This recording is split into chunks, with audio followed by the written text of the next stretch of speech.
ನಮಸ್ತೆ ಎಲ್ರಿಗೂ, ಹೇಗಿದ್ದೀರಿ ಎಲ್ರು? ಇವತ್ತೆಂತ ಗೊತ್ತಂಡ ಒಂದು ಹೊಸ ರೀತಿ ಒಂದು ಎಗ್ ರೆಸಿಪಿ ತಂದಿದ್ದೇನೆ. ಇದಕ್ಕೆ ನೀವು ಎಗ್ ಫ್ರೈ ಹೇಳ್ತೀರಾ, ಎಗ್ ತಂದೂರಿ ಹೇಳ್ತೀರಾ, ಏನು ಹೇಳ್ತೀರಾ ಅಂತ ಗೊತ್ತಿಲ್ಲ. ನಾನು ಇದಕ್ಕೇನು ಹೇಳ್ತೇನೆ ಅಂತ ನನಗೂ ಗೊತ್ತಿಲ್ಲ.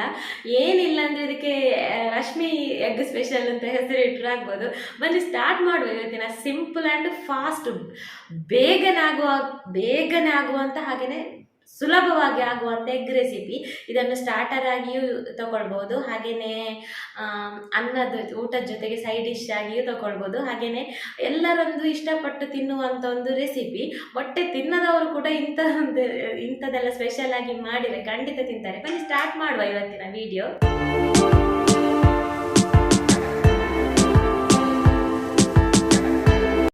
ಇವತ್ತಿನ ಮೊಟ್ಟೆ ಫ್ರೈ ಮಾಡಲಿಕ್ಕೆ, ಸ್ಪೆಷಲ್ ಮೊಟ್ಟೆ ಫ್ರೈ ಮಾಡಲಿಕ್ಕೆ ನಾನಿಲ್ಲಿ 3 ಮೊಟ್ಟೆ ತಗೊಂಡಿದ್ದೇನೆ.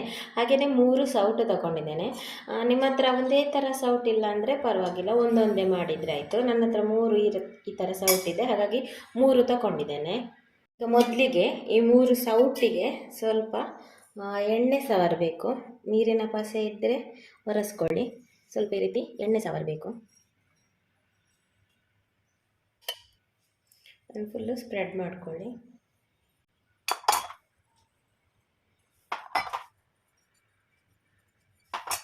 ನಂತರ ಮೊಟ್ಟೆಯನ್ನು ಇದಕ್ಕೆ ಹಾಕ್ಕೊಳ್ಳಿ. ನೋಡ್ಕೊಳ್ಳಿ, ಸೌಟು ತುಂಬ ಸಣ್ಣದಾದರೆ ಮೊಟ್ಟೆ ಎಲ್ಲ ಹೋಗ್ತದೆ. ಹೀಗೆ 3 ಸೌಟಿಗೂ ಈ ರೀತಿ ಹಾಕ್ಕೊಳ್ಳಿ, ನೋಡ್ಕೊಂಡು ಹಾಕ್ಕೊಳ್ಳಿ. ಸೌಟು ಸ್ವಲ್ಪ ದೊಡ್ಡದಾಗಿ ಇರಲಿ, ಇಲ್ಲದ್ರೆ ಮೊಟ್ಟೆ ಚೆಲ್ಲಿ ಹೋಗ್ತದೆ. ನೋಡಿ, ಕರೆಕ್ಟಾಗಿ ಈಗ 3 ಮೊಟ್ಟೆಯನ್ನು ಹಾಕ್ಕೊಂಡಿದ್ದೇನೆ. ಮೊಟ್ಟೆ ಹೊಡೆಯುವ ಮೊದಲು ಸ್ವಲ್ಪ ಇಲ್ಲಿ ಗ್ಯಾಸಲ್ಲಿ ನೀರು ಬಿಸಿಯಾಗಲಿಕ್ಕೆ ಇಟ್ಟುಬಿಡಿ. ಸ್ಟೌವಲ್ಲಿ ಈ ರೀತಿ ಅಗಲ ಪ್ಯಾನ್ ತಗೊಂಡು ನೀರು ಬಿಸಿಯಾಗಿ ಕುದೀತಾ ಬರಬೇಕು.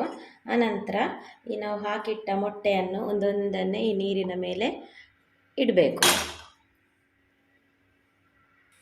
ಹ್ಯಾಂಡಲ್ ವಿತ್ ಕೇರ್, ಮೊಟ್ಟೆ ಚೆಲ್ಲಬಾರ್ದು, ಚೆಲ್ಲಿದರೆ ನೀರಲ್ಲೆಲ್ಲ ಹೋಗ್ತದೆ. ನೋಡಿ, ಮೊಟ್ಟೆ ಚೆಲ್ಲಿದರೆ ಮತ್ತು ನೀರಲ್ಲಿ ಈ ರೀತಿ ನೊರೆ ಬರ್ತದೆ ಆಯಿತಾ. ಹಾಗೆ ನೊರೆ ಕೂಡ ಬರಬಾರ್ದು, ಆಗ ಮೊಟ್ಟೆಯ ಮೇಲೆ ಬರ್ತದೆ ಅದು. 3 ಸೌಟು ಸರಿಯಾಗಿ ಕುತ್ಕೊಳ್ಳಿಕ್ಕೆ ಇಲ್ಲಿ ಪ್ಲೇಸ್ ಸಾಕಾಗುವುದಿಲ್ಲ ನೋಡಿ, ಅದಕ್ಕೆ ನಾನು ಇದನ್ನು ಮತ್ತೆ ಬೇಯಿಸ್ತೇನೆ. 2 ಮೊದಲು ಬೇಯಿಸ್ತೇನೆ. ನಿಮ್ಮ ಹತ್ರ 3 ಸೌಟ್ ಇಲ್ಲ ಅಂದರೆ ಒಂದೊಂದನ್ನೇ ಹೀಗೆ ಬೇಯಿಸ್ಕೊಳ್ಬೋದು.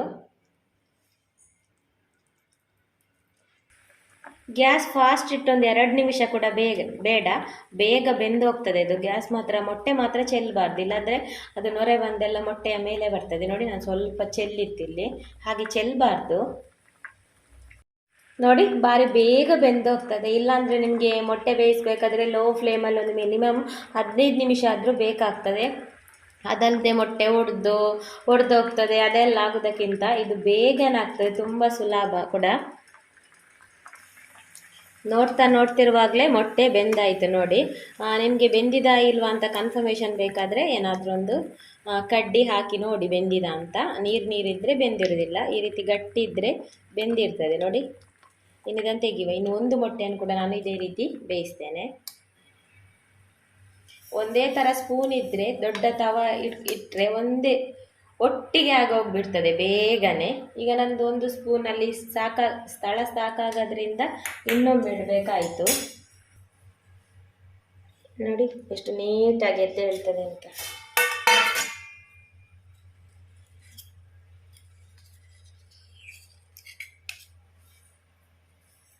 ಈಗ ಇದಕ್ಕೊಂದು ಮಸಾಲೆ ರೆಡಿ ಮಾಡಲಿಕ್ಕೆ ಉಂಟು ನೋಡಿ. ಒಂದು ಅರ್ಧ ಸ್ಪೂನಷ್ಟು ಕೊತ್ತಂಬರಿ, ಹಾಗೇನೆ ಒಂದು 1/4 ಸ್ಪೂನಷ್ಟು ಜೀರಿಗೆ, 1/4 ಸ್ಪೂನಷ್ಟು ಬಡೆಸೊಪ್ಪು, ಸೋಂಪು ಉಂಟಲ್ಲ ಅದು. ನಿಮಗೆ ಜಾಸ್ತಿ ಬೇಕಾದ್ರೆ ಜಾಸ್ತಿ ಕ್ವಾಂಟಿಟಿಯಲ್ಲಿ ಹಾಕಿ ಇದನ್ನೊಂದು ಮಿಕ್ಸಿಗೆ ಹಾಕಿ ಪುಡಿ ಮಾಡಿ ಇಡಬೇಕು. ಇದು ಆಪ್ಷನಲ್, ನಿಮಗೆ ಬಡೆಸೊಪ್ಪು ಬೇಡ ಅಂದರೆ ನಿಮ್ಮ ಹತ್ರ ಕೊತ್ತಂಬರಿ ಹುಡಿ, ಜೀರಿಗೆ ಹುಡಿ ಇದ್ದರೆ ಅದನ್ನೇ ಹಾಕ್ಬೋದು. ಆದರೆ ಮೊಟ್ಟೆಗೆ ಬಡೆಸೊಪ್ಪು ಹಾಕಿದರೆ ತುಂಬ ಒಳ್ಳೆ ಟೇಸ್ಟ್ ಆಗ್ತದೆ, ಒಳ್ಳೆ ಪರಿಮಳ ಬರ್ತದೆ. ಅದಕ್ಕೋಸ್ಕರ ನಾನು ಈ ರೀತಿ ಪುಡಿ ಮಾಡ್ತೇನೆ ಮಿಕ್ಸಿಯಲ್ಲಿ. ನೋಡಿ, ಮಿಕ್ಸಿಯಲ್ಲಿ ಪೌಡರ್ ಮಾಡಿ ಆಯಿತು. ಈಗ ಇದಕ್ಕೆ ಮಸಾಲೆ ರೆಡಿ ಮಾಡುವ. ಮೊಟ್ಟೆ ಜಾಸ್ತಿ ಇದ್ದರೆ ಎಲ್ಲನೂ ಜಾಸ್ತಿ ಹಾಕ್ಕೊಳ್ಳಿ ಆಯಿತು. ನಾನಿಲ್ಲಿ 3 ಮೊಟ್ಟೆ ಅಲ್ಲ, ಅದಕ್ಕೆ ಸ್ವಲ್ಪನೇ ಹಾಕ್ತಾ ಇದ್ದೇನೆ. ಒಂದು ಸ್ಪೂನಷ್ಟು ಮೆಣಸಿನ ಹುಡಿ, ಹಾಗೆಯೇ ಒಂದು 1/4 ಸ್ಪೂನ್ ಚಮಚದ ತುದಿಯಲ್ಲಿ ಅರಶಿನ, ಹಾಗೆಯೇ ಒಂದು ಅರ್ಧ ಸ್ಪೂನಷ್ಟು ಗರಂ ಮಸಾಲೆ ಪುಡಿ, ಹಾಗೆಯೇ ಒಂದು 1/4 ಸ್ಪೂನಷ್ಟು ಪೆಪ್ಪರ್. ಆನಂತರ ನಾವು ಈ ಪುಡಿ ಮಾಡಿದ್ದೇವಲ್ಲ ಆ ಪುಡಿ ಅರ್ಧ ಸ್ಪೂನಷ್ಟು, ಜಾಸ್ತಿ ಬೇಕಾದ್ರೆ ಜಾಸ್ತಿ ಕೂಡ ಹಾಕ್ಬೋದು. ಈಗ ಇದನ್ನೆಲ್ಲ ಮಿಕ್ಸ್ ಮಾಡುವ.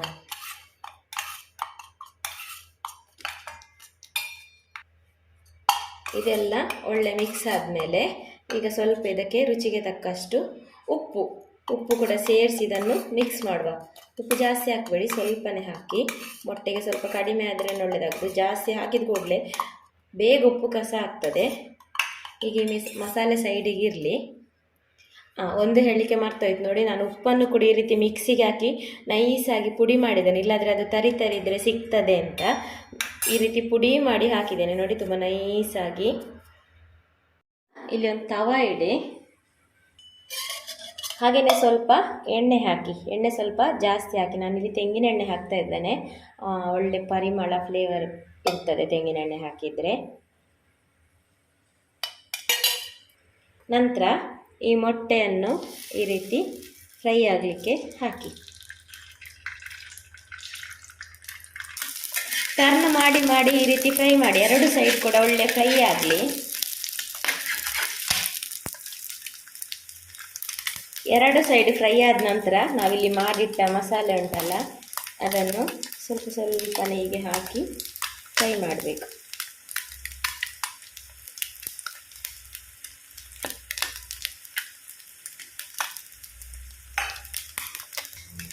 ನಂತರ ಸ್ವಲ್ಪ ಹೊತ್ತಲ್ಲಿ ಅದನ್ನು ಟರ್ನ್ ಮಾಡಿ ಹಾಕಿದ್ರೆ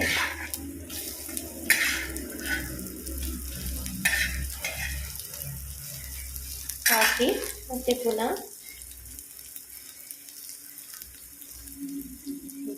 ಹಾಕಿದರೆ ಆಯ್ತು ಎರಡು ಸೈಡ್ ಕೂಡ.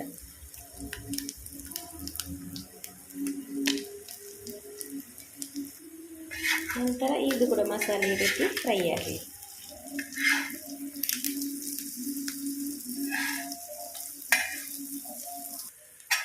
ಎರಡು ಸೈಡ್ ಒಳ್ಳೆ ಮಸಾಲೆ ಫ್ರೈ ಆದಮೇಲೆ ತೆಗೆದ್ರೆ ಆಯಿತು.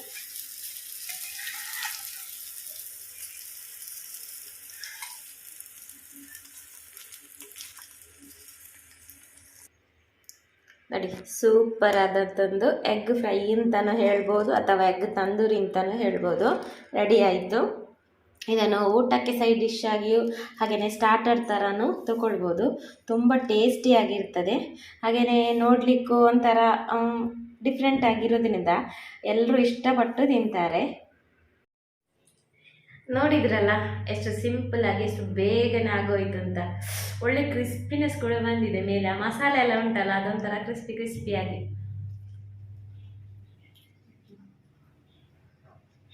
ನಾರ್ನಾರಾಗಿ ಸೂಪರ್ ಆಗಿ ಉಂಟು. 3 ಕೂಡ ನಾನು ಒಬ್ಬಳೇ ತಿನ್ಬೋದು, ಅಷ್ಟೊಂದು ಟೇಸ್ಟಿ ಆಗಿದೆ. ತುಂಬ ಸೂಪರ್ ಆಗಿದೆ. ಟೇಸ್ಟ್ ಎಕ್ಸ್ಪ್ಲೈನ್ ಆಗೋದಿಲ್ಲ, ನೀವೆನಿಸ್ಬೋದು ಉಪ್ಪೆಲ್ಲ ಮೇಲೆ ಹಾಕಿದರೆ ಉಪ್ಪು ಎಳ್ಕೊಳ್ತದೆ ಅಂತ. ಖಂಡಿತ ಎಳ್ಕೊಳ್ತದೆ, ಒಮ್ಮೆ ಮಾಡಿ ನೋಡಿ.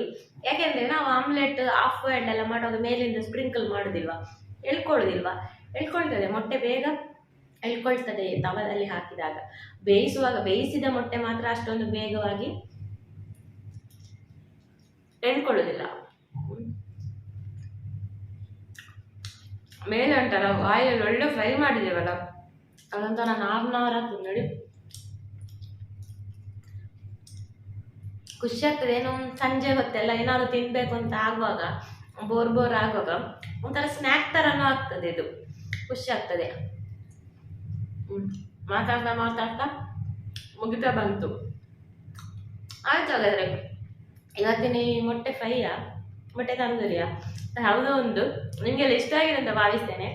ಇಷ್ಟ ಆಗಿದ್ರೆ ಒಂದು ಲೈಕ್ ಮಾಡಿ. ಹಾಗಾದರೆ ಚಾನಲನ್ನು ಹೊಸಬ್ರು ನೋಡ್ತಿದ್ರೆ ಸಬ್ಸ್ಕ್ರೈಬ್ ಮಾಡಿ. ಸಿಗುವ ಮುಂದಿನ ರೆಸಿಪಿ ಅಥವಾ ವಿಡಿಯೋದೊಂದಿಗೆ. ಅಷ್ಟೇ ತನಕ ಟೇಕ್ ಕೇರ್, ಬಾಯ್.